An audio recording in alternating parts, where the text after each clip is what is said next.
Hi అండి. ఇవాళ మనం కొర్రమీను చేపల పులుసు చేద్దామండి. ముందుగా స్టవ్ వెలిగించి డేషా పెట్టుకొని ఆయిల్ వేసుకొని కొద్దిగా జీలకర్ర వేసుకుందాం.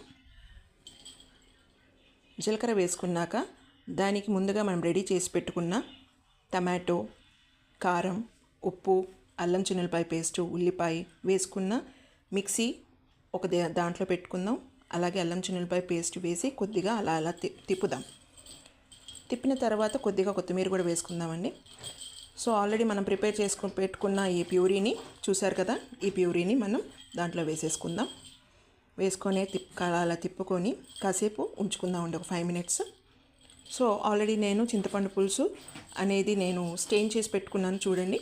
స్టెయిన్ చేసి పెట్టుకున్నది దాంట్లో వేసేసుకుందాం. సో 2 మిక్స్ అయ్యేదాకా బాగా ఉడకాలండి అది. సో అలా తిప్పుదాము కాసేపు. తిప్పిన తర్వాత మీరు చూడండి, ఇది మనం మ్యాగ్నేట్ చేసుకున్న ఫిష్. దీంట్లో మా ఉప్పు, కారము, అల్లం చిన్నులపాయ పేస్ట్ వేసి ఒక 2 hours మ్యాగ్నేట్ పెట్టాను. సో ఇక్కడ చూడండి, మా లియో గారు వెయిట్ చేస్తున్నాడు ఫిష్ కోసం, ఎప్పుడు పెట్టుద్దాం మమ్మీ అని. సో వాడి కోసం త్వరగా పెడదాం. సో తీసాను మూత, చూడండి ఉడుకుతుంది.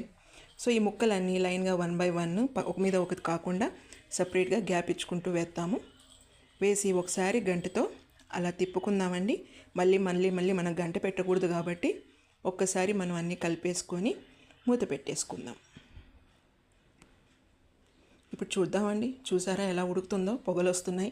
సో ఆయిల్ అంతా తేలింది కదా.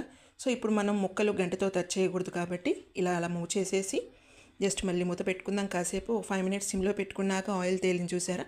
ఇప్పుడు కొత్తిమీర కొంచెం అలా చల్లేసి కొద్దిగా గరం మసాలా కూడా వేసుకుందాము. వేసుకొని మూత పెట్టేసుకుందాం కాసేపు, ఒక 5 minutes. సో 5 minutes అయిపోయింది చూడండి, కూర రెడీ అయిపోయింది. ఒక ముక్క చూడండి ఎలా ఉడికిందో టేస్టీగా.